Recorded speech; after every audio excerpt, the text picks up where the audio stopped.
Cuba tengok sekarang. Seronok balik kampung raya. Menantu sampai, anak sampai, ipar sampai, penuh kereta depan rumah. Tapi biras dengan biras tak cakap. Sebab di cermin kereta masing-masing ada logo. Yang ni hijau, yang ni biru, yang ni merah, yang ni kuning, yang ni apa pula ni tuan-tuan no? Masing-masing bawa pahaman masing-masing. Akhirnya tak cakap. Dulu tuan-tuan seronok berselawat sama-sama. Mari sekarang, diam. Tak ada selawat ke tarawih? Tak ada, bid'ah, masuk neraka. Oh. Masuk neraka tu dia balon. Akhirnya apa jadi pada kita sekarang?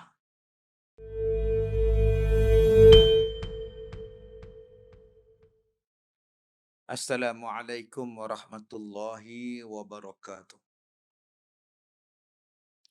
Di dalam dunia ni diberikan kepada kita berbagai contoh orang-orang yang berhijrah. Yang selalu dikenang ialah penghijrahan Siti Hajar dan anaknya Nabi Ismail daripada Palestin berhijrah pergi ke Mekah. Dan penghijrahan Nabi Ibrahim beserta dengan keluarganya itu adalah penghijrahan yang hebat. Pergi ke tempat yang tak ada orang. Siti Hajar ni pergi ke tempat yang tak ada DIY. Wi-Fi tak ada. Air tak ada. Jalan raya tak ada. Supermarket tak ada. Hijrah macam mana? Kita ni kalau nak hijrah, macam saya dulu hijrah daripada kampung masuk Felda. Ladang dah ada 10 ekar. Rumah, 1 bilik. Air tak ada lah. Elektrik tak ada lah. Tapi pelan-pelan. Itu pun ramai yang balik. Dia sampai Felda, dia tengok jalan tak ada, turap tak ada, elektrik tak ada, air tak ada, apa pun tak ada, rumah je ada. Tandas pun kena korek lubang sendiri. Ramai yang patah balik. Tak keluar pun barang daripada kereta. Patah balik ke Bagan Serai, patah balik ke Taiping. Sebab keadaan teruk. Tetapi hijrah Nabi Ibrahim, isteri dan anak baginda ke Mekah. Mana ada rumah? Tidak ada apa di situ. Hanya batu saja. Air pun tak ada. Dan Siti Hajar tak ada pula merungut. Siti Hajar kata, apa bang? Bawa dari elok-elok di Palestin. Pindah ke Mekah ni apa ada? Tak ada pula Siti Hajar cakap macam tu. Elok aja duduk di Mekah. Pasal apa? Kerana ketaatan kepada Allah Subhanahu Wa Taala. Cuba Kak Leha jadi Siti Hajar. Subhanallah. Kita pergi haji pun komplain. Apa sesak ni? Baru komplain. Ramai pula tanda ni. Aduh. Baru komplain. Duduk di Arafah. Duduk di Mina. Bersesak. Duduk dalam surau ni bersesak pun komplain. Siapa datang pula ni? Sesak pula ni. Tak habis-habis dengan komplain. Yang Siti Hajar, Nabi Ibrahim dan Nabi Ismail tak ada komplain. Sebab apa? Sebab perintah Allah. Apa sifat orang beriman? Sami'na wa ata'na. Kami dengar dan kami taat. Dan Allah tidak akan mensia-siakan bila kita taat. Daripada susah, Allah bagikan air Zam-Zam. Kerana air Zam-Zam, orang nampak burung yang terbang di udara. Selalu kawasan ini tidak ada burung berpusing-pusing. Hari ini ada burung berpusing. Kabilah ni nampak, kabilah ni nampak. Mesti di bawah tu ada air. Sebab kalau pusing burung di atas, di bawah tu ada air. Bila mereka sampai, ada air sungguh. Nama dia Zam-Zam. Rupa-rupanya ada 2 beranak duduk di situ. Puan, boleh tak kami tumpang tinggal di sini? Puan, boleh tak kami duduk sini? Kita bina kampung di sini. Daripada tak ada orang, akhirnya jadi orang. Daripada tak ada orang, akhirnya jadi ramai orang. Daripada tak ada kampung, akhirnya jadi bandar. Daripada jadi bandar biasa, sekarang jadi bandar luar biasa. Nama dia Makkatul Mukarramah. Kalaulah Siti Hajar, Nabi Ibrahim dan Nabi Ismail tak patuh perintah Allah, agak-agak jadi apa di Mekah? Air Zam-Zam tu sampai rumah kita pun tak ada. Di rumah tuan-tuan ni pun ada air Zam-Zam sebotol. Abuah nak belah mulut cucu. Berbilion manusia minum. Berbilion manusia datang. Berbilion manusia ziarah, tawaf, haji, umrah di situ. Sebab tu tuan-tuan yang saya muliakan. Bila sebut tentang berubahnya kita nak jadi baik, jangan takut tentang rezeki. Allah akan bagi rezeki.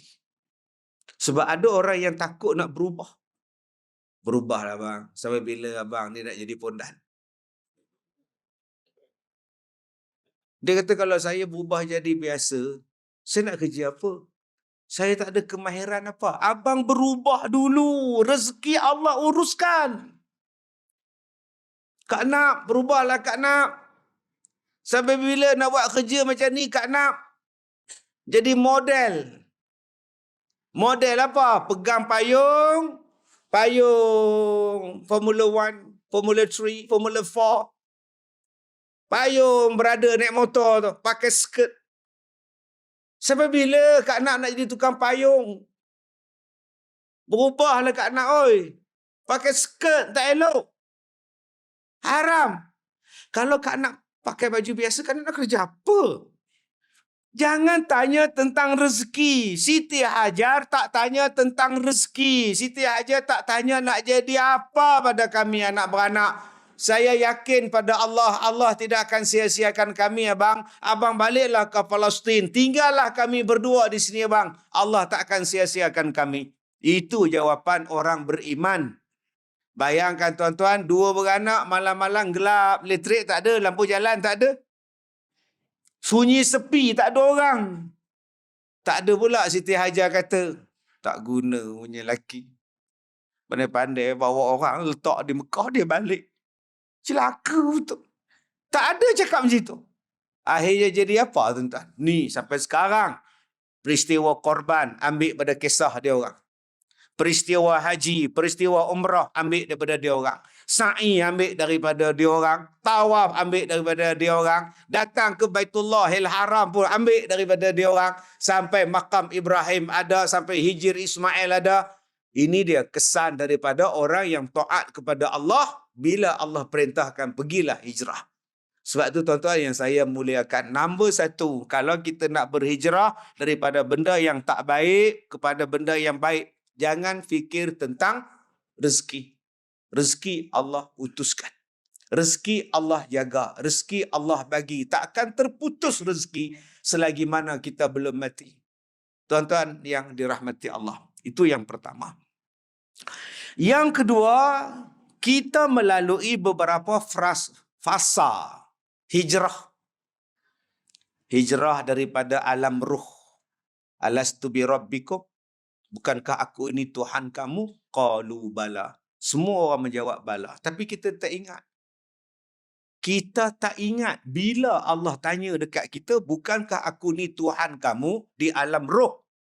Di alam roh tu tak tahu alam tu macam mana. Roh semua. Badan tak ada, body tak ada, tubuh tak ada, jasad tak ada. Yang ada cuma roh. Pada alam itu Allah bertanya kepada kita semua. Bukankah aku ini Tuhan kamu semua? Ruh semua menjawab, ya, engkaulah Tuhan kami. Ustaz, tak ingatlah Ustaz. Ada yang jawab, Ustaz, saya tak ingat bila masa Tuhan tanya kat saya. Dia kata pula. Dia tengok Tuhan tu pak saudara dia. Bila Allah dah bagi tahu yang Allah pernah tanya kita, memadailah kita wajib percaya. Allah pernah tanya kita. Allah bukan pembohong. Kalau manusia macam kita ni bohong. Tak boleh percaya. Ustaz dari mana? Kota Kinabalu. KK. Bila sampai? Bila touchdown, touch and go-nya bila? Baru sat-sat. Sat-sat tu bila? Sat-sat tadi pukul 7. Sat-sat tadi pukul 6, pukul 4. Nak cakaplah pukul 4. Tapi nak bagi tunjuk kata hebat tu, baru sat-sat turun. Orang Kedah kata sat-sat. Sebutlah pukul 4 petang tadi turun di KLIA. Sampai di Semenyih pukul 6. 6.50 sampai di bergerak ke surau tuan-tuan. Sampai di sini 7.25 tak jumpa lagi surau. Rupanya pergi seksyen 12. Mabuk ke apa ke wis tu tuan-tuan ni. Pusing sana, pusing sini, baru jumpa lah 15 rupa dia. Patut tak jumpa. Kita salahkan wis kita yang bodoh pergi cari tak kena. Hoi Ustaz, Ustaz dari Sabah boleh sampai ke tempat kita orang Ustaz. Jauh tu Ustaz. Wali kan terbang. Saya pun kategori wali lah tuan-tuan, naik kapal terbang tuan. Tuan-tuan, manusia kadang-kadang dia cerita tu, dia tokok, dia tambah, nak bagi hebat. Padahal tak ada apa pun. Itu manusia suka menokok, suka menambah. Allah Ta'ala sadaqallahul azim. Kan kita baca Quran, dia ada lagu penutup tu. Kita kalau dengar musabaqah, bila lagu penutup tu, mula-mula pejam mata. Bila dengar lagu penutup nak habis tu, celek mata tu. Wah. Dia ada lagu khas nak penutup tu.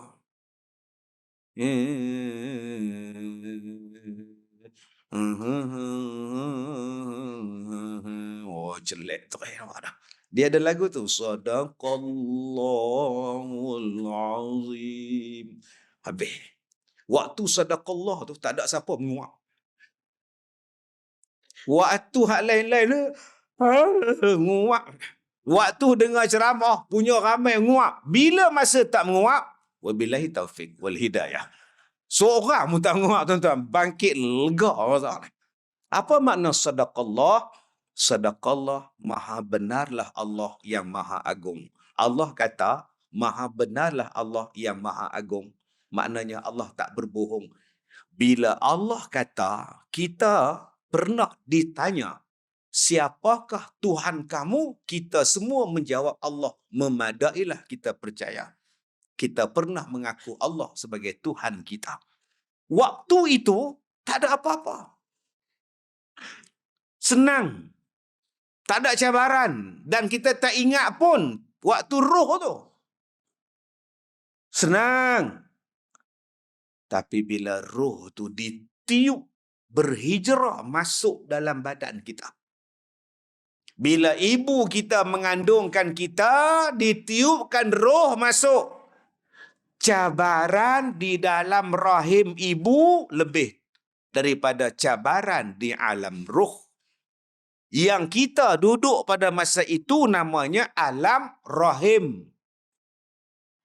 Kita ni laki-laki tak boleh mengandung walaupun kita nama Abdul Rahim. Sebab tak ada rahim. Yang ada rahim ialah perempuan. Potensi untuk perempuan mengandung adalah cerah sebab dia ada rahim. Bila ditiup rahim. Semalam saya baca satu kenyataan seorang perempuan, dia kata dia tak tahu siapa yang mengandungkan dia. Dia mengandung 5 bulan. Kemudian dia tak tahu siapa yang mengandungkan saya. Kau. Pandai pula menjawab.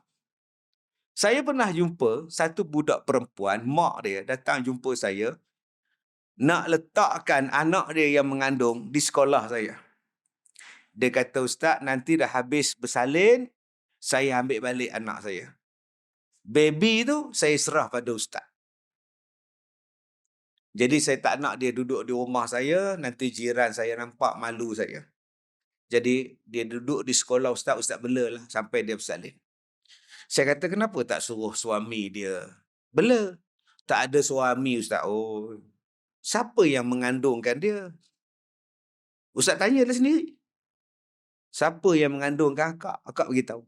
Tak tahu Ustaz, ramai. Astaghfirullahaladzim. Tak dapatlah saya nolong tuan-tuan. Hai, mampu budak-budak sekarang ni, hara ni. Tuan-tuan, bila duduk di alam rahim, cabaran dia lain. Sebab tu di alam rahim tu macam-macam. Ada orang cabaran dia apa? Dia mengandung luar rahim. Ada perempuan yang macam itu. Ada yang bersalin, tak cukup bulan. 7 bulan setengah, doktor dah paksa keluar. Duduk dalam peti tu punya lama, tuan.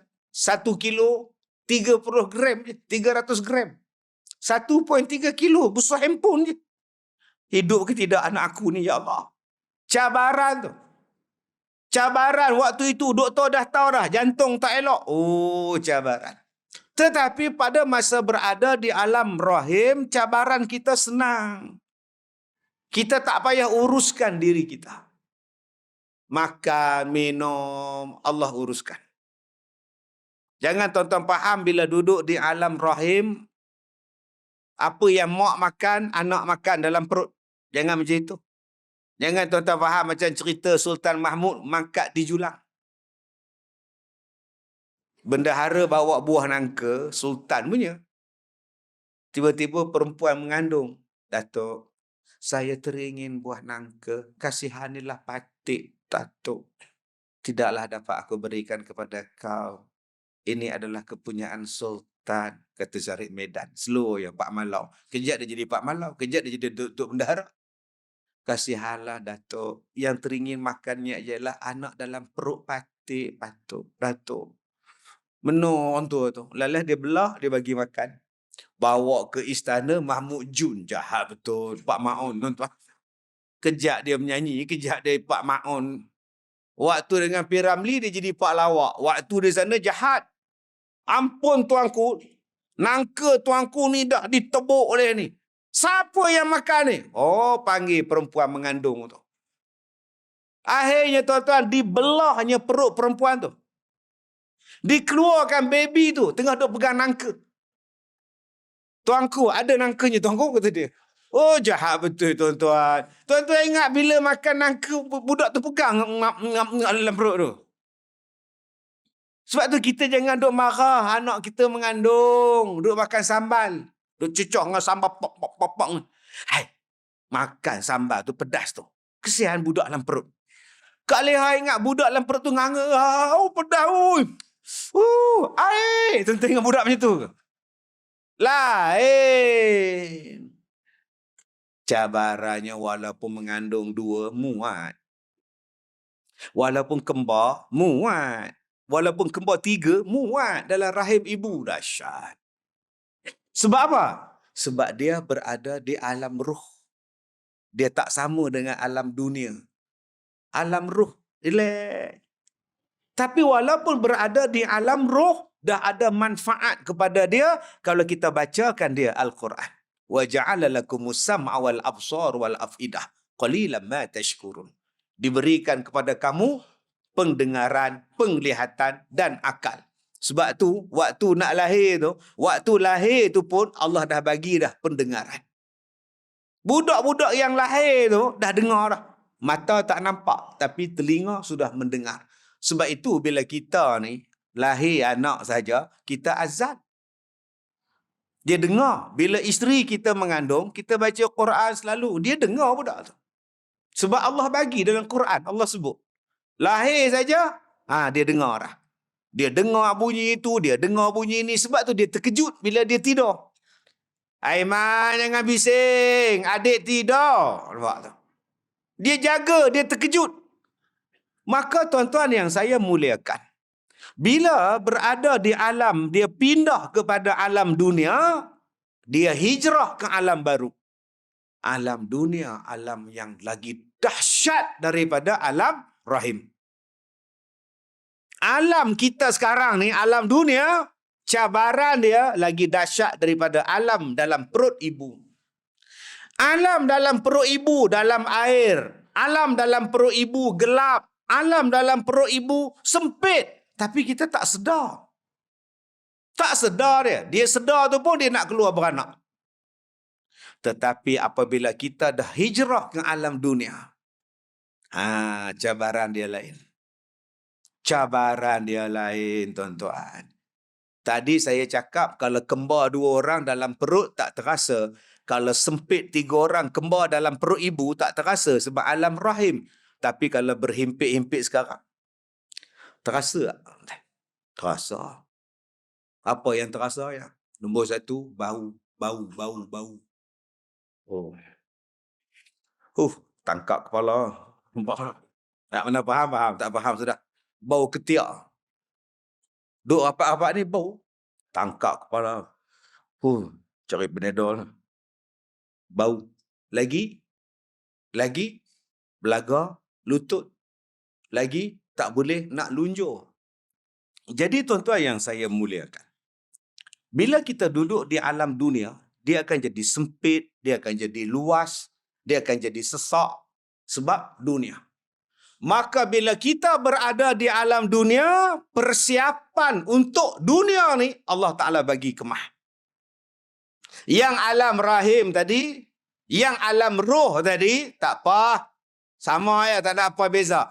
Datang ke dunia je tuan-tuan, Allah Ta'ala dah buatkan persiapan kepada kita supaya kita ni tak rebah. Ni baru nak masuk tajuk. 25 minit bercakap, baru nak masuk tajuk tuan. Ubah sebelum ubah tuan.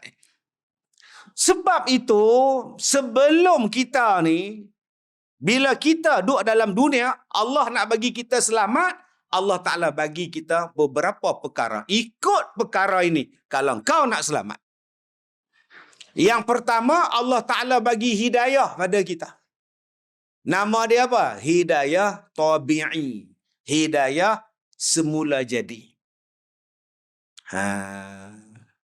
Dalam dunia ni tuan-tuan, kalau penat, lawannya tak penat. Kalau sakit, lawannya tak sakit lah. Bahasa dia apa? Kalau sakit, lawannya sihat. Kalau seronok, lawannya sedih. Kalau menangis, lawannya dia berdua. Mati, lawannya hidup.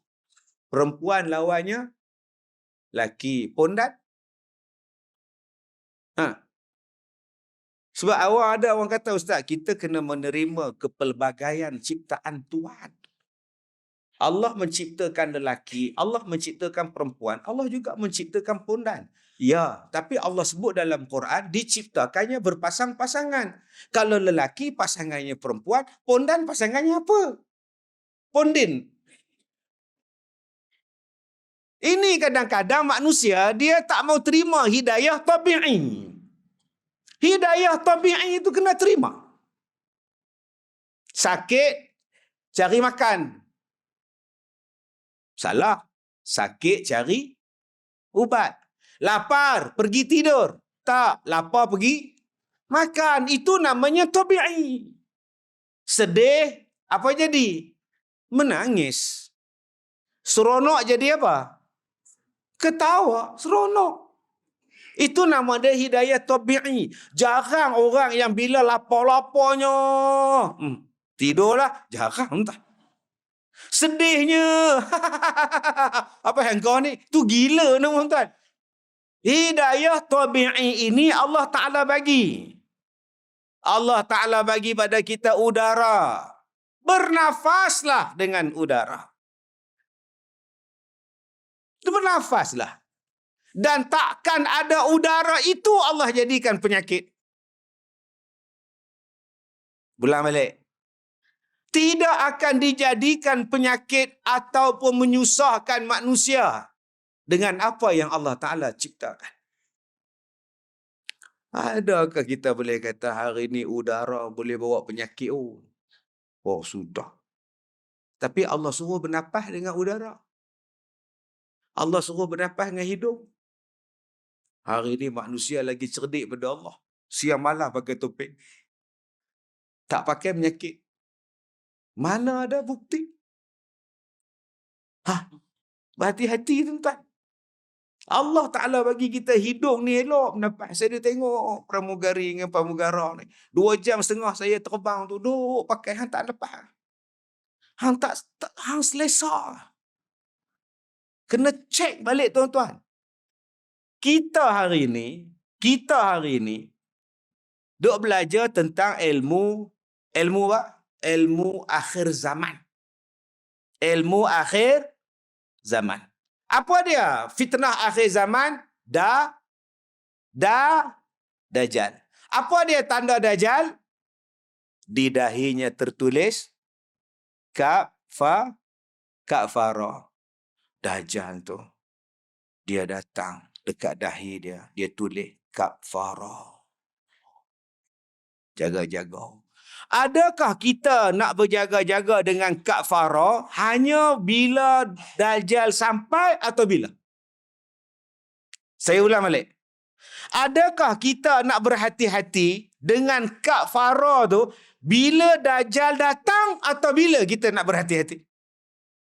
Sekarang ke bila? Sekarang. Jangan tunggu Dajjal. Tak apa, tunggu Dajjal tak datang, tak apa.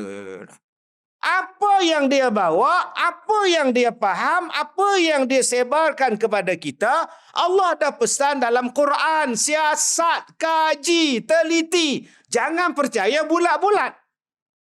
Sehinggalah nanti mereka akan merosakkan kamu, agama kamu, cara semayang kamu pun mereka rosakkan. Hari ini jadi sungguh.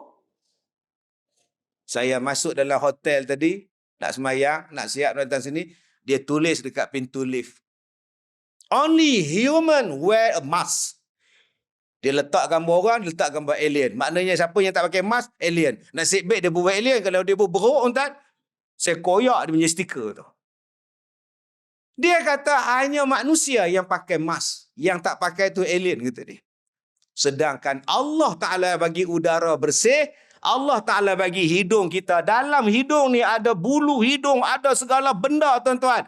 Jamin selamat. Hari ini jadi susah hati kita. Lama-lama oksigen tak cukup. Sebab tuan-tuan dah halang pernafasan tuan-tuan. Apa jadi bila oksigen tak sampai ke paru-paru tuan-tuan? Jadi kita hari ini dah ada satu hidayah, nama dia hidayah tabi'i. Buat, minum, makan. Allah Ta'ala bagi kepada kita hujan. Balik buka dalam surah An-Nahl, boleh buka surah dalam surah Ar-Ra'd, cerita tentang hujan. Ayat dalam hujan tu, dalam Quran tuan-tuan, cerita dalam Quran cerita pasal hujan berapa banyak? Allah kata, wa nunabbidu minas sama'i ma'a, diturunkan daripada langit hujan. Liyutahhirakum bih, supaya kamu bersih dengan air hujan. Allah sebut dalam Quran, liyutahhirakum bih wa yudhhiba ankum ar-rijz syaitan. Yang keduanya, supaya menghilangkan gangguan syaitan. Wa liyarbita ala qulubikum, supaya hati kamu jadi teguh. Wa yusabbita bihil aqdam, supaya kedudukan kamu jadi kuat. Ada 4 hujan sebab Allah turunkan hujan. Pertama, membersihkan kamu. Hari ini dah set dalam minda, jangan kena hujan demam. Jangan kena hujan asid. Jangan main hujan asid. Jahat betul hujan. Sedangkan hujan itu rahmat. Tapi hari ini dibagi tahu oleh orang kafir pada kita, hujan asid, hujan asid. Agak-agak Allah ke yang buat hujan asid atau manusia yang mencipta hujan asid? Mana mungkin Allah Ta'ala kata dalam Quran bahawa hujan itu bersih, tiba-tiba hari ini asid. Melainkan manusia yang pergi tabur di atas supaya jadi asid, jadi hujan. Yang kena cari ialah manusia mana yang merosakkan alam. Allah Ta'ala sebut dalam Quran, berlakunya kerosakan di langit, di darat, di laut, berpunca pada tangan-tangan manusia. Selagi mana kita tak mengubah pahaman ni tuan-tuan, maka kita akan jadi rosak. Kita benci dengan apa yang Allah Ta'ala bagi pada kita. Hanya kerana pahaman yang ditulis di dahi Dajjal itu, pahaman yang dibawa apa yang ditulis di dahi Dajjal tu, kita terima bulat-bulat. Kita tak semak.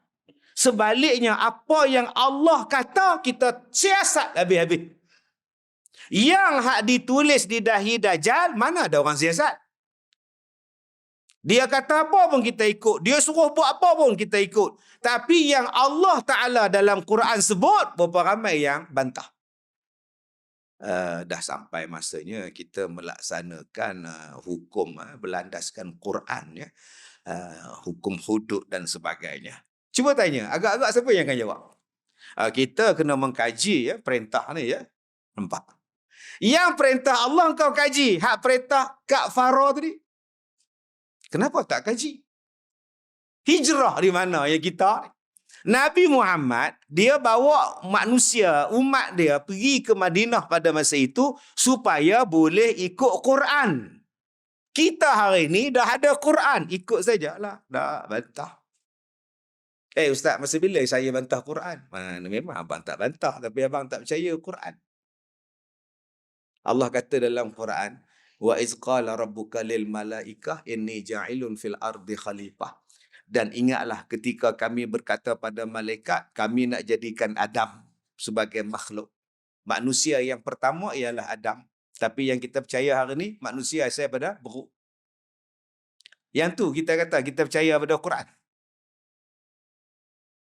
Kalau tuan-tuan kata, tuan-tuan ni anak cucu beruk, tak apa. Tuan-tuan yang saya muliakan, anak-anak cucu beruk yang dihormati. Marah tak tuan-tuan? Marah kan? Siapa yang hari ni sampai sekarang tak boleh ubah? Kita bukan anak cucu beruk. Kita anak cucu Adam. Allah kata dijadikan manusia dan jin untuk beribadat pada Allah. Kalaulah manusia asal pada beruk, takkan beruk sembahyang. Tak makan beruk, puasa. Mustahil. Tuan-tuan yang saya muliakan, tabi'inya apa? Allah jadikan hayawan, Allah jadikan pokok, Allah jadikan seluruh alam ini untuk manfaat kita. Lembu manfaat kita, ayam manfaat kita. Tapi hari ini pahaman-pahaman pelik-pelik sampai. Jangan makan daging, kolesterol. Jangan makan ayam, menghina ayam. Jangan sembelih, seksa pada ayam. Habis itu, nak makan apa? Kita makan vegetable. Vegetarian lah kita semua. Lah.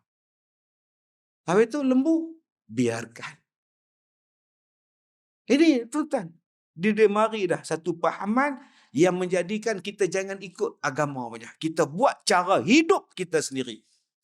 Bahaya tuan-tuan. Kalau ini sampai pada kita, kita tak ikut kepada Quran, dia jadi rosak. Nombor satu, nama dia hidayah tabi'i. Nombor dua, hidayatul khawas. Hidayatul khawas, hidayah panca indera. Nak hidup dalam dunia ni tuan-tuan, cabaran sangat hebat. Allah bagi dekat kita mata, tengok.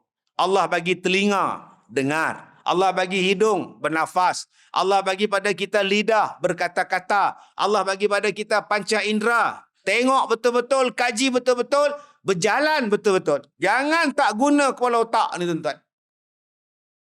Supaya kita tak rebah.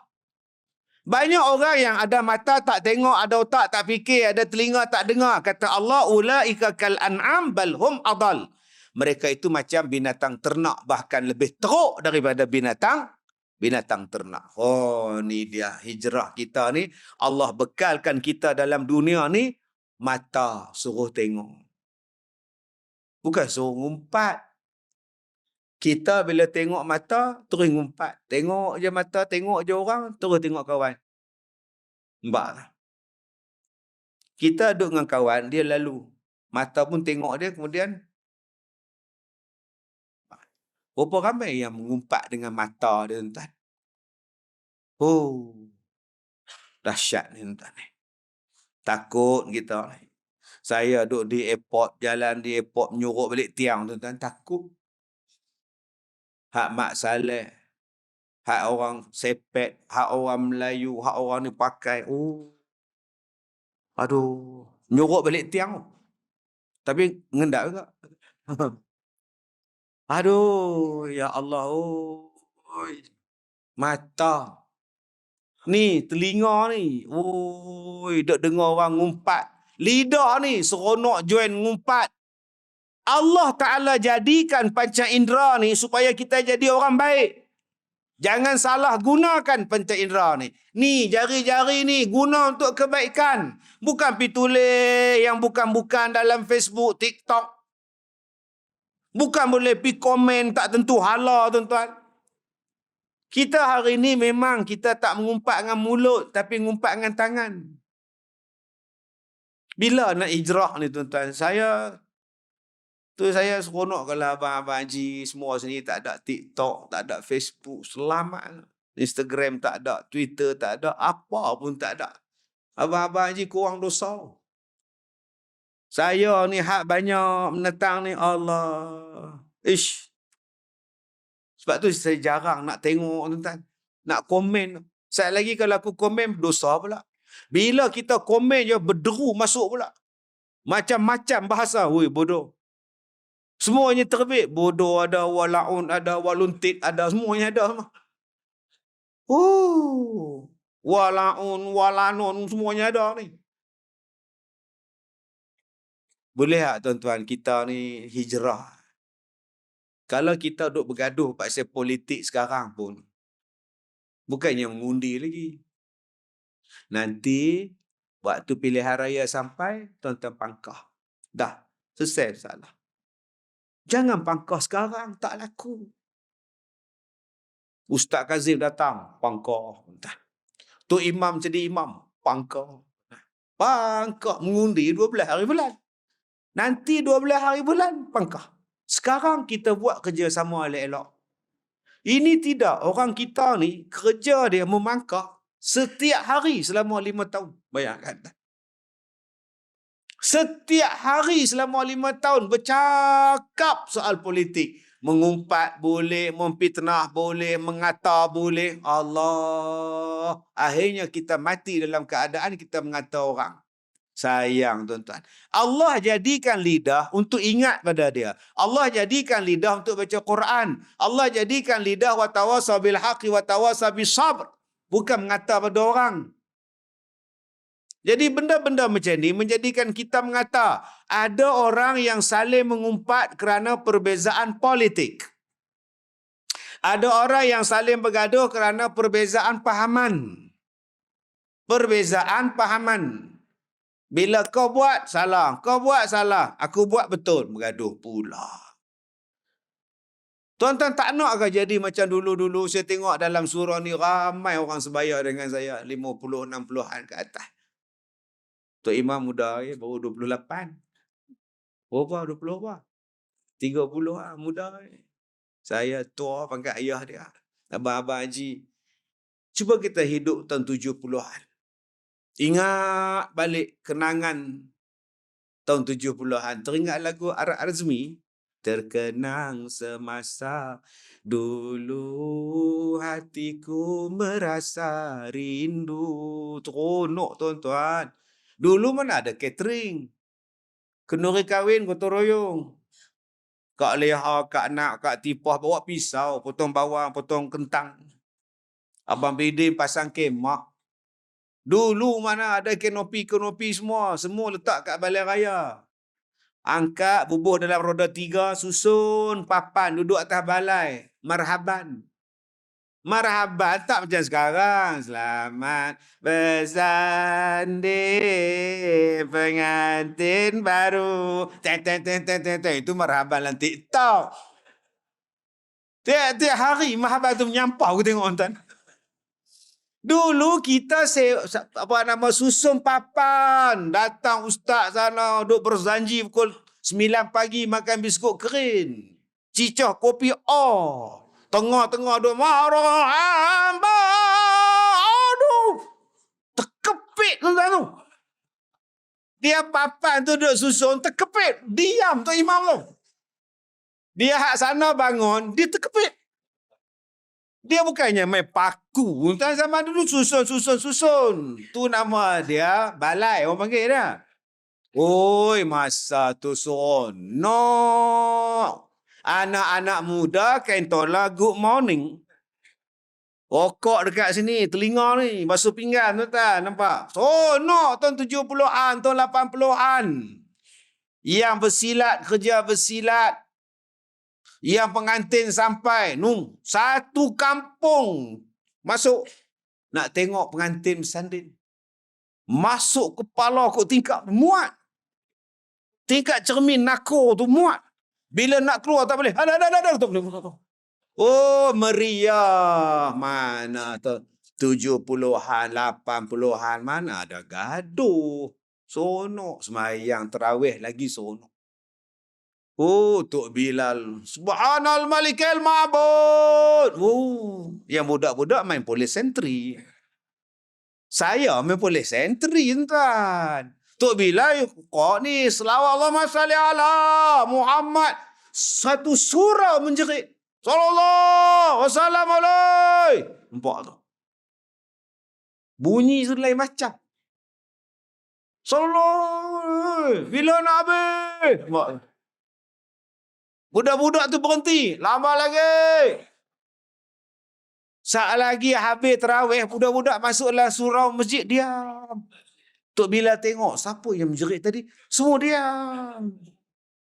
Oh, itu tahun 80-an. Saya masih ingat di kampung saya di Batu Kurau, bila talqin, baca talqin di kubur, saya datang budak-budak tu. Baca doa atas kubur tu. Sebab apa? Sebab ada orang bagi duit 50 sen, 50 sen. Gini. Tengah-tengah baca doa tu, dia bercakap pula. Siapa belum dapat? Sebelum dapat. Angkat tangan. Belum. Doa sebelah kiri, doa. Belum, tuan. Oi, seronoknya. Tuan-tuan, semayang seronok. Satu kampung seronok. Kenduri kahwin. Balik kampung raya, lagi seronok. Tak boleh balik dengan kereta. Tak ada kereta, naik bas, naik kereta api. Kereta api tiket habis. Bas ekspres tiket habis. Lori ayam. Saya pernah balik kampung, tuan-tuan. Tumpang lori ayam sampai kat Sungkai. Belasah lah janji aku balik kampung. Seronok. Berdebur-debur nak balik tu. Cuba tengok sekarang. Seronok lah balik kampung raya. Menantu sampai, anak sampai, ipar sampai, penuh kereta depan rumah. Tapi biras dengan biras tak cakap. Sebab di cermin kereta masing-masing ada logo. Yang ni hijau, yang ni biru, yang ni merah, yang ni kuning, yang ni apa pula tuan-tuan. Masing-masing bawa pahaman masing-masing. Akhirnya tak cakap. Dulu kita besan biras semua cari lemang dalam hutan. Cari buluh, cari daun palas. Sama-sama kita dengan ipar. Sekarang lantak kamu lagu baca ni. Dia bawa pahaman tu. Dulu tuan-tuan seronok berselawat sama-sama. Mari sekarang, diam. Tak ada selawat ke terawih? Tak ada, bid'ah. Masuk neraka. Oh. Masuk neraka tu dia balon. Akhirnya apa jadi pada kita sekarang? Kasih sayang dah tak ada. Perpaduan dah tak ada. Apa benda ni tuan-tuan? Hijrah apa? Nabi Muhammad hijrah ke Madinah membawa perpaduan muhajirin dan ansar. Kita pindah ke sini pun bawa lagi pahaman tu. Pengurusi itu benar-benar belah mana? Imam kita tu dia belah mana? Ustaz Kazim tak payah tanyalah, kita tahu dia belah mana kan tu dia.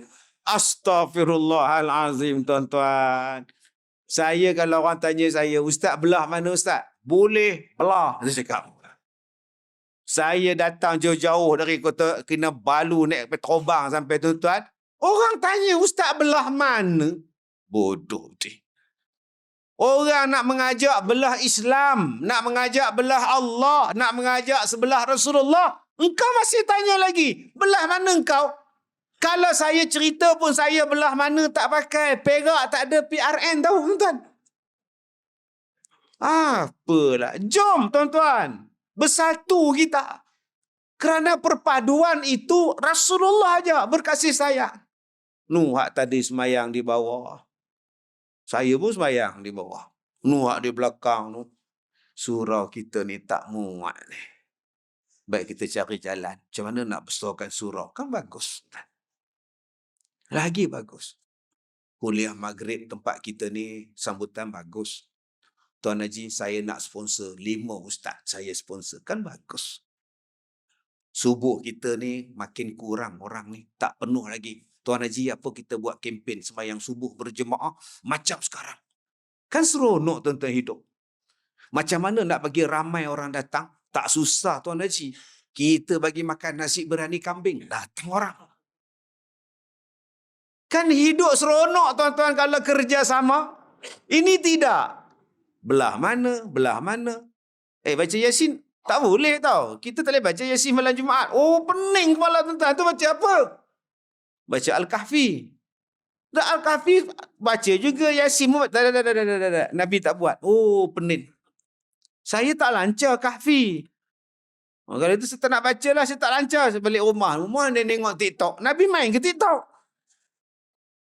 Tuan-tuan yang saya muliakan. Diberikan kepada kita bekalan. Khawas. Gunakan benda-benda ini untuk kebaikan. Jari kita, mata kita, telinga kita, lidah kita. Nak selamat macam mana? Diam. Nak selamat, diam. Lidah, diam. Man kana yu'minu billahi wal yaumil akhir, hendaklah dia diam. Siapa yang beriman pada Allah dan hari kiamat, falyaqul khaira aw liyasmut. Bercakap yang baik ataupun diam. Kemudian nak hidup atas dunia ni lagi, panca indera tak cukup. Tak cukup lagi tuan-tuan, panca indera. Allah bagi pula satu lagi hidayah yang lain. Untuk kita ni jadi elok. Nama dia apa? Hidayatul akal. Hidayah akal. Sebab kita akan menempuh satu perjalanan yang memerlukan ketajaman akal. Kalau manusia tak ada akal, apa beza kita dengan binatang-binatang? Sebab tu tuan-tuan cuba tengok aircon. Akal manusia berfikir. Tengok kipas, manusia berfikir macam mana nak bagi gerak angin. Kipas tu pun tepi je, tengah-tengah tak ada pula dah. Ya Allah. Akhirnya buang lapun cenderia, bubuh kipas helikopter. Itu akal. Kipas helikopter pasang 2 pun cukup. Pasang 5, terangkat jubah tu imam. Jenis tak pakai spanduk, naik ke atas. Allah, tu nama dia akal. Ni nama dia mikrofon. Allah tuan-tuan, akal manusia ni sentiasa berfikir. Kita ada 4-5 mikrofon hari ni, apa nama, kamera kita. Ceramah di sini, satu dunia tengok. Akal. Isteri kita di rumah tengok ceramah. Mana laki aku? Tak nampak bapak kamu mana? Kameraman tu pun ambil lah gambar. Kan ambil gambar Ustaz Kazim seorang. Apa bodoh betul kameraman. Dia marah pula kameraman. Tuan-tuan. Dia nak tengok gambar suami dia. Kenapa mak nak tengok? Takut bapak kamu pergi tempat lain. Bukanlah kira orang tua tu. Oh, nampak tu. Orang perempuan macam itu lah nak tengok. Betul tak betul? Suami dia tamprin kat surau tu. Sebab tu orang perempuan kalau dia pergi kenduri kahwin, selagi dia tak tengok pengantin, dia tak balik. Nasi dah makan, telur dah dapat, baliklah Kak Leha. Dah, aku tak tengok lagi pengantin. Lepas dia tengok pengantin, dia puas hati baru balik. Pasal pengantin laki-laki bukan laki dia. Selamat tu dia. Buatnya laki dia mampu tuan-tuan. Yang mana faham, tak faham sudah. Tuan-tuan, nama dia hidayah akal. Sebab tu manusia dia makin lama makin canggih. Mikrofon makin canggih, surau makin canggih, lampu ni makin canggih. Kalau ramai, aircon automatik akan jadi lebih sejuk. Bila kurang orang, aircon automatik dia akan padam. Dia mengikut suhu badan kita. Sekarang canggih tuan-tuan. Cuba tengok kereta. Kereta sekarang tuan-tuan tak payah tanya orang, tanya kereta. Dia bagi tahu. Itu pun sesat pergi stesen 12. Tuan-tuan. La ilaha illallah. Tanya kereta je. Hai Prata, you are welcome. Parit ke longkang dibawa tuan-tuan. Aku kata parit perak. Canggihnya proton tuan-tuan. Oh, teknologi Cina hari ni. Yang Cina ada yang kata Ustaz Cina RM2 Ustaz. Hari ni beli sok rosak. Itu tak bermutu. Yang bermutu kalah Eropah tuan-tuan. Sebab apa? Sebab akal Allah Ta'ala bagi. Tetapi apabila akal yang Allah Ta'ala bagi itu digunakan pada benda yang lain, akal tak dapat berfikir dengan sempurna. Akal ni kalau kita elok, insya-Allah dia boleh cipta macam-macam. Tapi kalau akal tak guna dengan betul, tuan-tuan, dia boleh bunuh diri. Sebab tu Nabi kata, hubbuka li syai' yu'ma wa yusam. Cinta yang melebihi had, dia akan jadi buta dan dia akan jadi pekak. Orang yang cinta melebihi had, dia jadi buta, dia jadi pekak. Dia tengok pakwa dia. Pakwa tak semayang. Tapi dia nampak macam semayang. Tu nama dia buta. Mak dia kata, lehoi, carilah laki-laki lain. Budak tu mak tengok tak semayang. Mak, benda boleh berubah, mak. Nampak tak? Nampak tak? Otak dah tak betul dah. Dengar pun tak nak dah. Dia jadi pekak, tuan. Sebab tu jangan mencintai lebih daripada had. Gunakan otak, akal. Berapa ramai yang tak ada akal? Datang jumpa saya, ustaz. Saya dah terlanjur. Nampak? Saya dah terlanjur, ustaz. Dengan siapa? Dia janji nak kahwin dengan saya. Habis tu, dia tinggalkan saya, ustaz. Kita orang dah terlanjur. Kak, ni nama dia botol. Dalam botol ni, gelap. Ada racun. Kita tak tahu, kita ingatkan kicap. Kita pun minum, makan. Rupanya racun. Ya Allah, saya terlanjur makan racun. Itu baru nama dia terlanjur. Sebab tak tahu. Tak sengaja. Kalau akak buat projek, takkan terlanjur, kak. Biar betul, kak. Takkan akak tak dating, kak. Akak mesti dating. Naik RX-Z dua-dua, kak. Tak ada, kita naik ES5. Sama lah tu. Menjawab betul. Naik ES5 dua-dua duduk dalam raga motor tu. Melekat. Tak ada bonggol pun break. Kejap-kejap break. Kejap-kejap break. Sudah. Tiba-tiba kita orang terlanjur, ustaz. Kepala otak kau terlanjur. Terlanjur ni kalau tak tahu, tak sedar. Itu terlanjur. Kalau itu akak bukan terlanjur, akak. Akal di mana? Dia bukan laki aku. Dia bukan suami aku. Apa pasal aku nak serahkan badan aku pada dia? Tapi dia cakap, ustaz, lambang cinta. Tu bukan lambang cinta, kak. Tu bodoh, kak. Itulah terlanjur. Terlanjur lagi, ya Allah, geramnya aku. Terlanjur kejadah apa? Di mana otak awak? Ustaz, dia janji nak kahwin dengan saya. Dia minta saya buat loan pen rakyat. Dia suami akak ke? Tidak. Dia pakwa akak ke? Tidak. Dia tunang akak ke? Tidak. Habis tu, dia minta saya buat loan 25,000 personal loan. Kemudian duit tu bagi dekat dia sebab dia kata dia nak buat bisnes. Kemudian bila lepas duit tu, bila kau tak dapat angkat sekarang, dia tak angkat terus. Jadi minta ustaz buat sembahyang hajat lah. Yang akak gatal bagi dekat dia, buat loan atas nama akak tu buat apa? Akak ada tak bagi resit ke apa ke, saksi ambil gambar hutang surat ke apa? Tak ada, sebab percaya kan. Jumpa pun kat Starbucks je. Eloklah kak. Lepas tu akak suruh buat sembahyang hajat. Kenapa akak tak guna otak? Engkau bukan laki aku. Pasal apa aku nak bagi pada engkau? Ada orang yang telefon saya, ustaz, bila nak dapat pelaburan tu? Pelaburan apa, tuan? Tak, ustaz kata kalau masuk 10,000, sebulan 1,000. Okey, saya dah masuk 10,000, tak dapat pun. Bila ustaz nak bayar? Bila masa pula saya toki pelaburan ni? Keluar dalam Facebook, pelaburan patuh syariah, gambar Ustaz Kazim lagi macam tu. La ilaha illallah. Jadi ustaz janji 10,000 sebulan 1,000.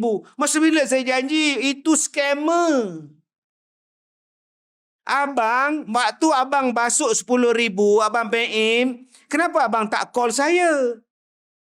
Dah pasti saya tengok ustaz, takkan untuk lebay menipu.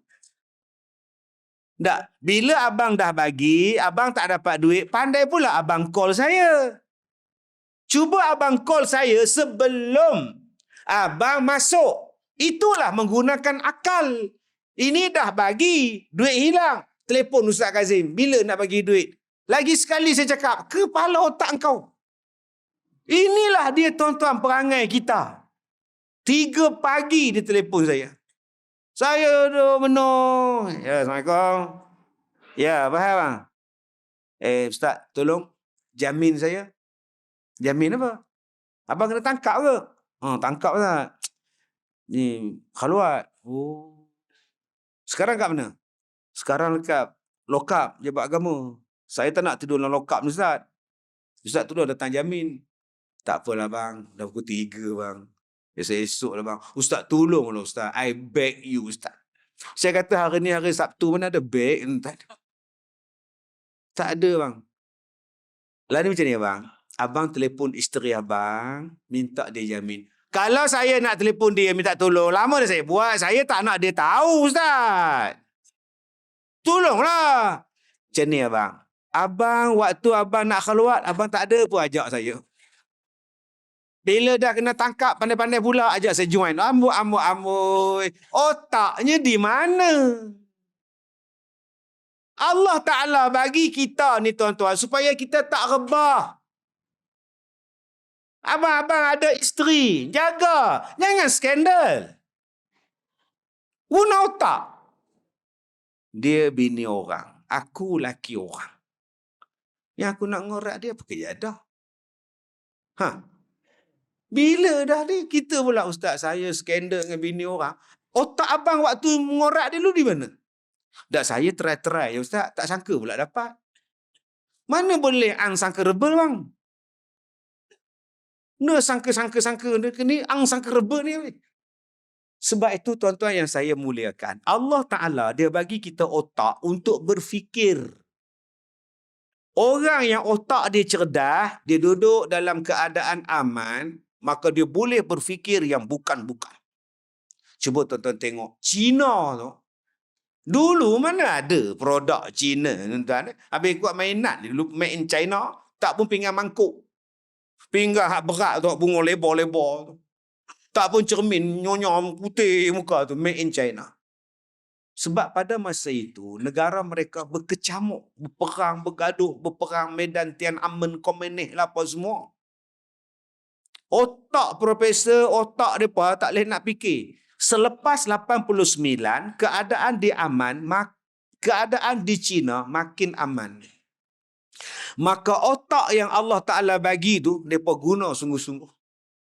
Mana ada gaduh-gaduh perang sama-sama tu. Tak ada. Aduh elok China. Akhirnya mereka hari ini kontrol kereta. Jepun pun tengok kereta China. Korea pun tengok kereta China. Hari ini kereta China dah duduk di rumah kita dah sekarang. Dulu kereta Jepun. Teknologi yang mereka ada sekarang, Masya Allah. Semalam saya nyimbang dengan satu Cina di Kota Kinabalu. Saya keluar-keluar pada kereta dengan baju Melayu. Pakai sampin semua. Main dia bangun dengan isteri dia semua. Cina mana pula dah ni. Ustaz Kazim, saya selalu tengok dalam YouTube, TikTok. Saya minat Ustaz. Oh ya. Ini kawan-kawan saya dari China. 10 orang bawa pelaburan 5 bilion sini Ustaz. Weh, toki orang tuan ni. 5 bilion China Ustaz. Punya kaya. Cuma tuan-tuan tengok sekarang, hak duk kaya sekarang. Sebab otak mereka. Mereka tengok orang tua ni sakit lutut. Mereka ciptakan motor guna elektrik. Basikal guna elektrik. Kenapa orang Melayu tak buat dulu? Berapa ramai abang-abang sekarang ni pergi masjid naik motor. Cah 2-3 jam jalan. Saya pakai 2 biji saya pakai. Basikal. Canggihnya tuan-tuan. Hari ni kita depa buat iPhone. Depa buat apa? Bobo lah, ibu lah, semuanya ada tuan-tuan ni. Jepun buat Mazda. Depa main kereta geli lah, Geely lah, semuanya ada tuan-tuan. Pasal otak. Jepun lagi lama otak mereka ni elok. Pasal apa? Sebab tak bergaduh. Mana ada Jepun sama Jepun bergaduh. Naik bendera siang malam. Otak mereka fikir. Sebab tu daripada dulu. Tahun 41, tahun 43, mereka attack Melaya. Lepas saja mereka kena bom, mereka diam. Dulu mereka kata Asia for Asia, Asia for Asia. Jepun datang nak bebaskan daripada penjajahan. Sekarang tak payah Jepun datang. Di rumah tuan-tuan semua Jepun. Mesin basuh Jepun. Aircon Jepun. Kereta Jepun. Motor Jepun. Selipar. La ilaha illallah. Sebab otak mereka boleh fokus. Tapi kita sekarang nak fokus apa? Menega pisang tepi jalan pun tak boleh maju. Itu 2 minggu tutup lah. Tutup sungguh. Menega lemang tepi jalan. Kau komplain je. Lemang tak masak. Viral bergaduh. Langsung tutup lemang. Apa nak jadi bangsa kita ni? Kalau kita tak bersatu. Kita tak tolong sama-sama kita. Allah Ta'ala bagi otak Jepun, otak Cina, otak Melayu sama ya. Cuma kita tak gemeling. Budak-budak kita buat apa? Anak-anak kita buat apa? Kita buat apa? Akhirnya kita menghabiskan otak yang sangat berharga untuk pada benda-benda yang tak faedah.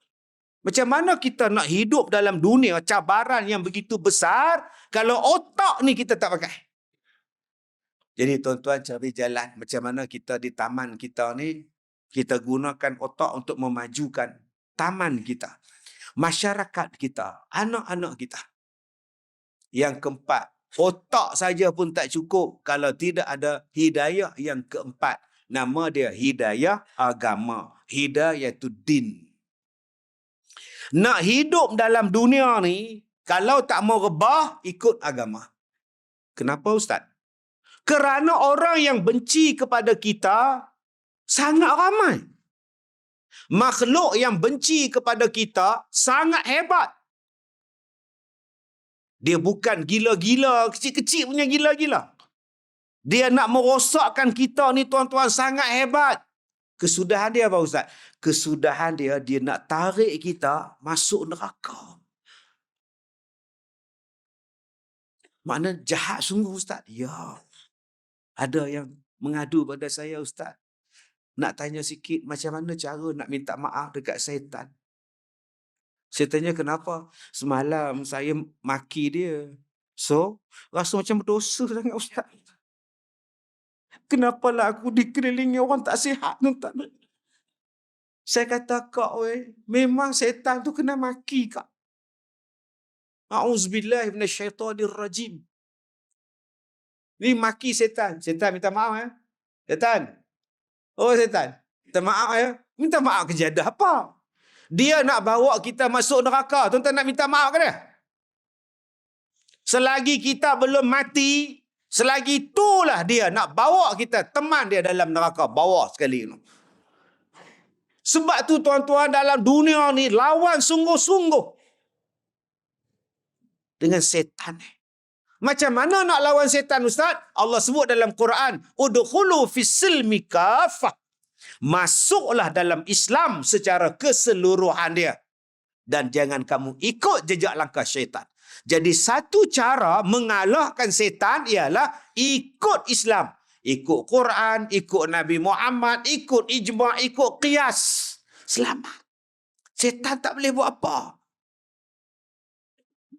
Masalah kita sekarang, kita tak ikut yang ni. Cabaran setan ni tuan-tuan besar. Sampai kita nak mati pun dia masih datang. Dah nak sakarat tu, dia datang. Menyerupa dia mak kita. Leman, masuklah agama Yahudi Leman. Ni mak kamu Leman. Dia menyamar jadi mak kita.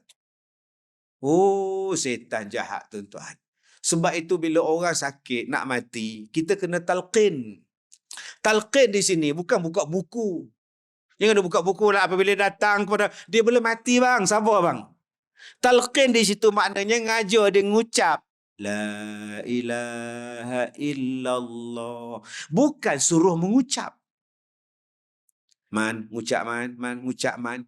Jangan sebut La ilaha illallah. Dia pun sebut. La ilaha illallah. Lepas tu dia diam. Okey, kita pun diam. Biar dia tenang pergi. Datang pula menantu. Ayah! Ngucap ayah! Sibuk pula kamu ni. Ayah kamu dah ngucap dah. Waktu dia mengucap. La ilaha illallah. Tiba-tiba minta air. Air. Lah air pula kamu. Ambil straw. Bagikan air pada dia. Bukan masukkan straw dalam mulut dia. Masukkan melalui straw. Bila dia dah minum. Ajar balik dia mengucap. Sebab tadi dia dah sebut air. La ilaha illallah. Dia pun ikut. Dia diam. Besok baru dia mati. Langsung tak bercakap. Walaupun semalam dia mengucap kalimah terakhirnya ialah La ilaha illallah. Ustaz, elok lepas dia minta air dia mati Ustaz. Kalimah terakhir dia air. Minta dia. Okey Ustaz. Macam mana nak mengajar dia mengucap? Dia ikut je betul. La ilaha illallah. Dia pun ikut. La.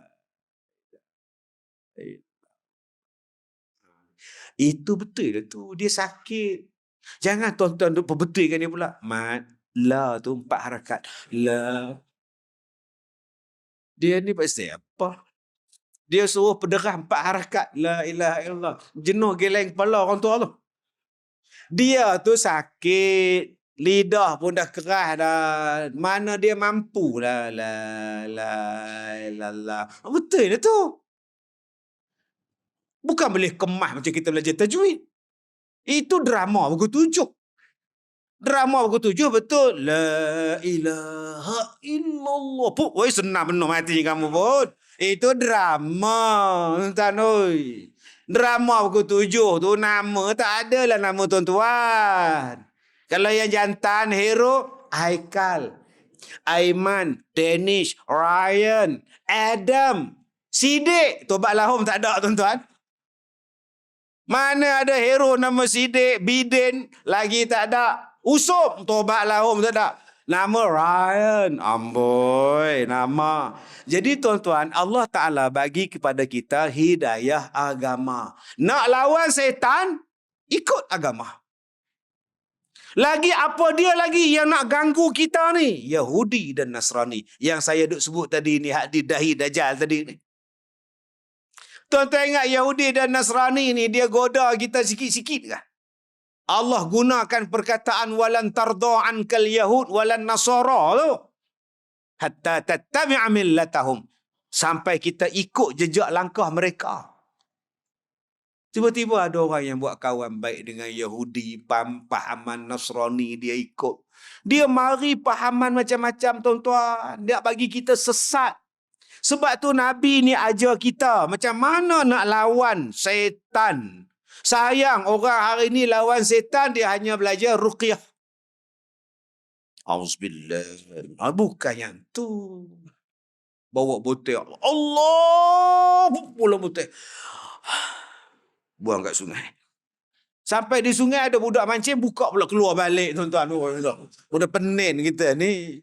Nak lawan setan bukan ruqyah saja. Jihad. Ni kita duduk di sini. Setan banyak.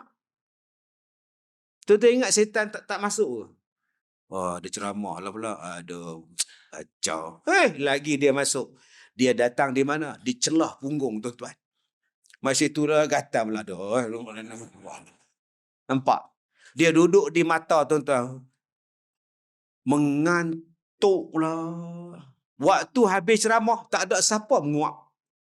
Tu setan tu. Bila kita semayang ramai-ramai ni, setan kata, semayang elok-elok orang nampak tu. Bismillahirrahmanirrahim. Mesti dia orang tengok aku semayang. Bismillah. Oh, punya elok lah semayang. Tomak ninah, komplit. Tapi kadang-kadang dia lawan setan. Dia langkau setan. Banyak cakap engkau. Akhirnya dia semayang sunat. Dia semayang belakang-belakang seorang-seorang. Dia Allahu Akbar. Baru dia orang tahu. Macam ni lah bagus semayang. Nampak tuan? Tak menunjuk pada orang. Dua-dua sama tuan. Dia bukannya ikhlas semayang. Oh, setan jahat sungguh. Dia suka membazir. Dia suka bergaduh. Dia suka takutkan pada kita kemiskinan. Tuan-tuan nampak tak tabung derma. Berapa ramai setan kata jangan bawa duit. Apa salahnya tuan-tuan? Masuk duit dalam tabung. Masuk je. Takkan miskin orang bersedekah. Tapi setan cakap, gunung jerai, kalau kikis setiap hari pun, runtuh. Tambah duit engkau. Akhirnya kita jadi kedekut. Kemudian datang kepada kita pula tuan-tuan, gangguan daripada Yahudi dan Nasrani.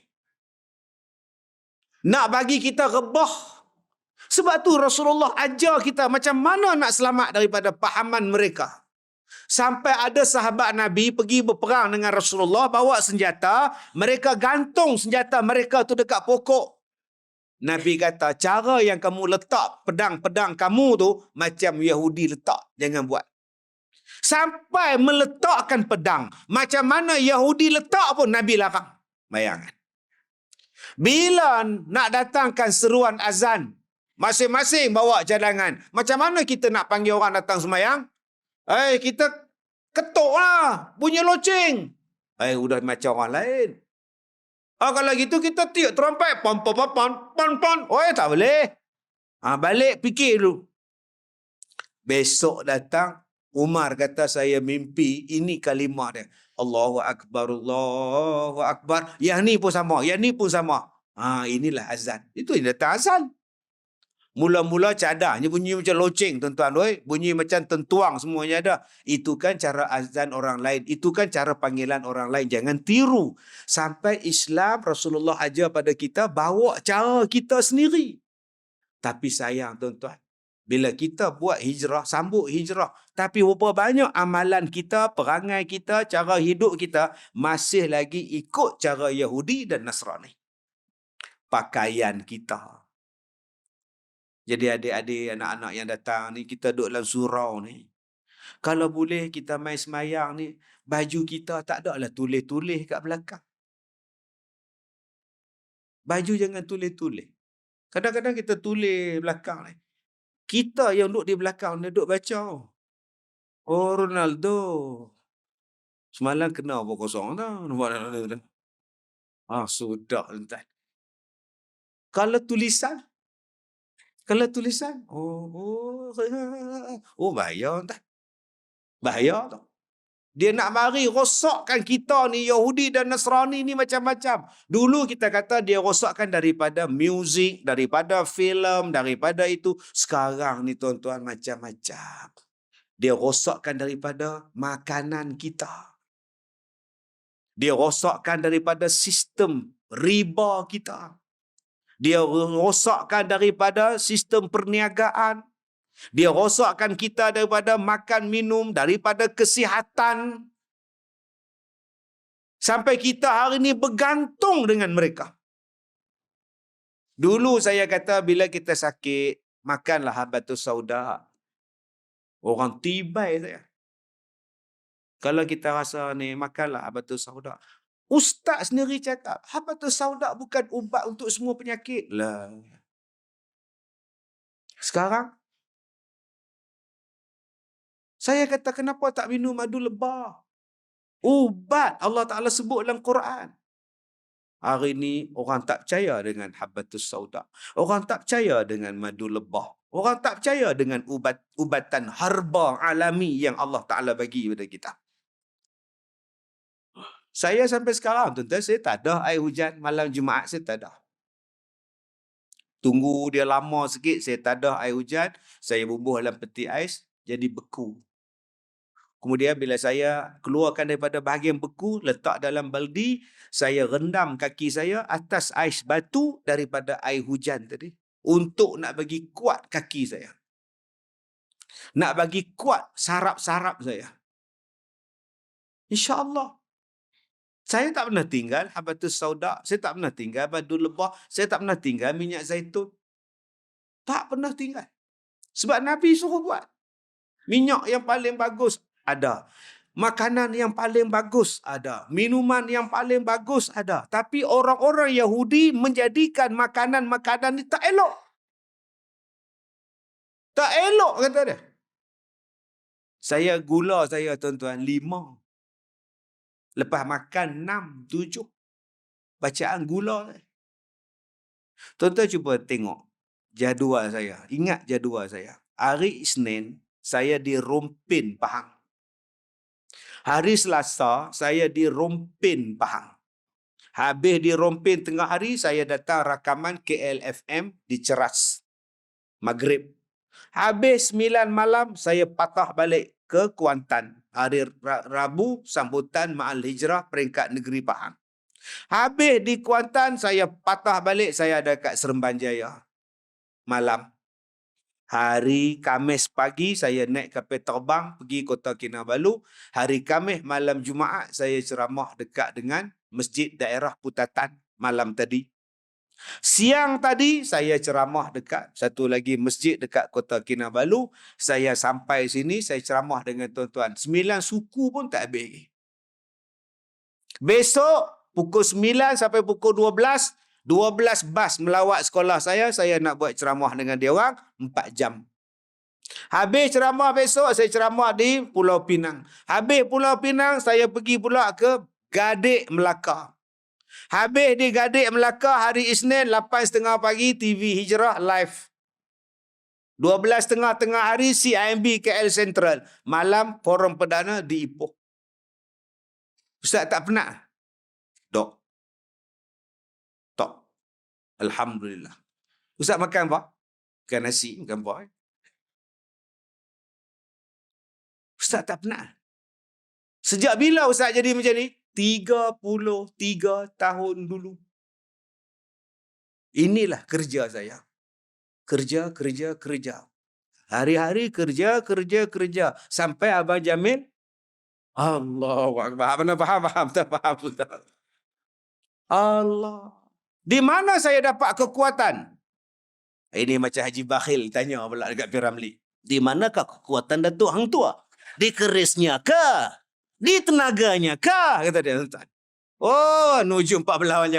Kekuatan Datuk Hang Tua bukan di kerisnya, tapi pada huruf ta-nya. Buktikan. Nampak tuan-tuan? Kalaulah ejaan tuah, tawa alihah tuah diganti dengan bawa alihah, jadi apa? Buah. Datuk kenal hang buah? Tak kenal. Nampak tuan-tuan? Ini cerita Nuju 4 belalang tuan ni. Alhamdulillah, bila kita ikut sunnah, ikut hak Nabi cakap, ubat. Ustaz tak ada penyakit? Ada. Apa penyakit Ustaz? Tak boleh tidur. Saya tak tidur, tapi saya boleh buat kerja. Saya mula-mula tak tidur dulu, 15 tahun dulu. Saya kata kat isteri saya, abang tak boleh tidur. Pergi hospital. Doktor bagi tu, suruh tidur. Tak mau tidur. Doktor bagi ubat, tidur paling kuat. Pukul 3 pagi doktor datang. Saya duduk nyimbang dengan nurse. You tak mau tidur. Tak mau. Itu ubat paling kuat tu. Ya ke? Tak rasa mau tidur. Apa pasal lah? Apa siapa? You punya nurse cantik bah. Saya nyimbang dengan dia orang lah. Cakap. 3 malam balik tuan-tuan. Jenuh berubat, tak mau tidur. Sampai sekarang. Tak ada pula saya lemah badan. Jadi abang-abang, jomlah ambil hak Nabi sebut. Hak Nabi sebut. Bila saya cakap macam itu, orang kata dekat saya, Ustaz bohong. Bohong apa? Saya ada report, saya ada record. Pergi ke hospital, cek penyakit saya. Apa yang saya tak buat untuk penyakit yang heboh setahun 2 yang lepas? Yang keluar dalam surat khabar, dalam TV, tangan saya jadi katak puru. Oh, kecoh. Orang datang jumpa Ustaz, tengok tangan. Tangan di mana? Tak ada apa, saya kata. Itu yang keluar katak puru tu. Itu bawah tempurung. Katak puru lah. Tuan-tuan, kecoh masa tu. Doktor ambil rambut, doktor ambil darah, doktor ambil kulit, doktor ambil kuku. Kuku saya dia ambil, kulit saya dia kikis. Saya kata macam berubat saka pula doktor ni. Bila keluar result, negatif. Negatif. Tidak ada penyakit. Tak puas hati, pergi lagi dekat Serdang. Doktor ambil daging saya mentah-mentah. Saya kan dia cungkil aja. Rupanya dia guna jarum dekat peha saya, dia tarik. Fuyu. Mula-mula dia bius. Bius ke doktor? Kita bius lah. Ya, kita bius statik lah, tak ada sakit lah. Okey. Lepas dia bius, dia tepuk peha saya. Sakit tak? Sakit. Bius belum jalan lah.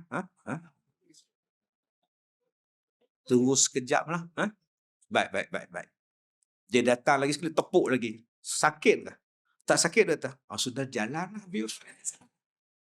Dia cocok, dia tarik naik. Aduh, sakit doktor, sakit. Aduh. Tadi you cakap tak sakit. Sekarang sakit. Bius tak jalan lah. Sudah. Gua suka hang lah. Dia jahit, tuan-tuan, saya tengok dia jahit mentah-mentah tu. Aduh, tak apalah doktor, you ambil lah. Janji saya tahu apa penyakit saya. 2 kali jumpa dia. Tak payah datang lah. Kali kedua tak payah datang dah. Okey. Faham? Okey, bila dia orang dah surrender, saya pergi Madinah. Macam mana ustaz pergi Madinah? Naik peterbang? Takkan terbang kot. Takkan wali kan naik peterbang lah. Tak, macam mana ustaz dapat idea untuk pergi ke Madinah? Itu rahsia.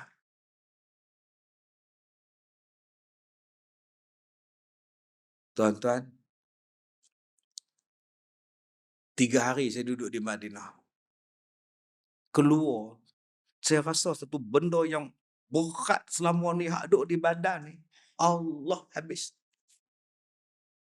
3 hari di Madinah, 3 hari di Mekah, balik Malaysia. Alhamdulillah. Dulu darah keluar. Tengah duk kuliah ni darah meleleh, tangan ni darah meleleh. Pakai topeng tuan-tuan. Orang kata Ustaz Kazim ngada-ngada dia tu dia tarik perhatian. Kepala otak kau tarik perhatian. Pandai cakap, tarik perhatian. Habis ni tuan ni. Tapi bila dapat benda yang ada di Madinah tu tuan-tuan, Allah hebatnya. Allah Maha berkuasa. Tapi bila kita baca selawat syifa, orang kata syirik. Itu masalah. Kenapa hari ni tuan-tuan, yang Nabi bawa, yang Quran tinggalkan pada kita, Nabi tinggal, kita tak mau ambil hak tu. Saya rasa tuan, bila saya pergi hospital, doktor tanya saya, you sudah sembuh, sihat.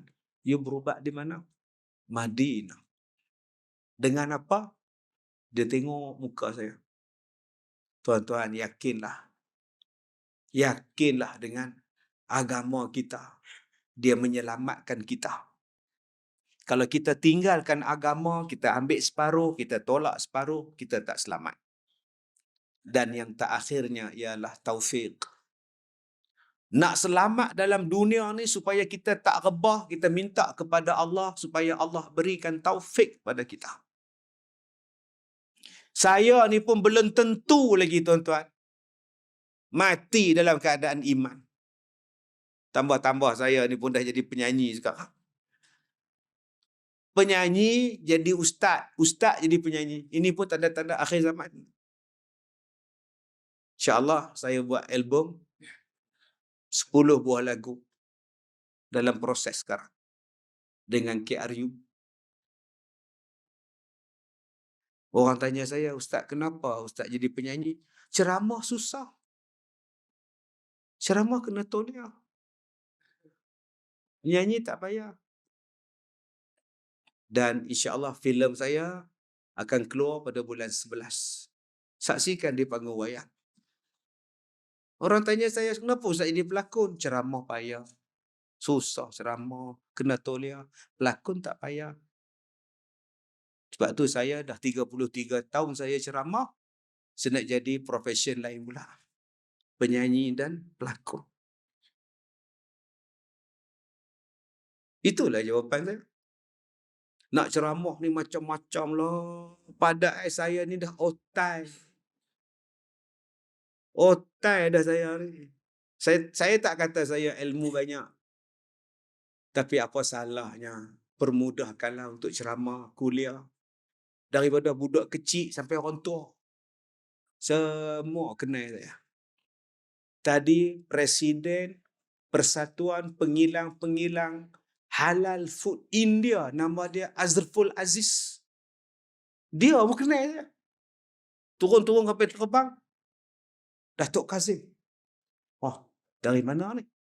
Dia dari India. Dia cari pasaran di Malaysia. Dia buat keluar kad. Buat keluar kad, duk cari kad dia mana. Tak apa. Tak ada kad, tak apa. Noh, saya selalu tengok you punya ceramah.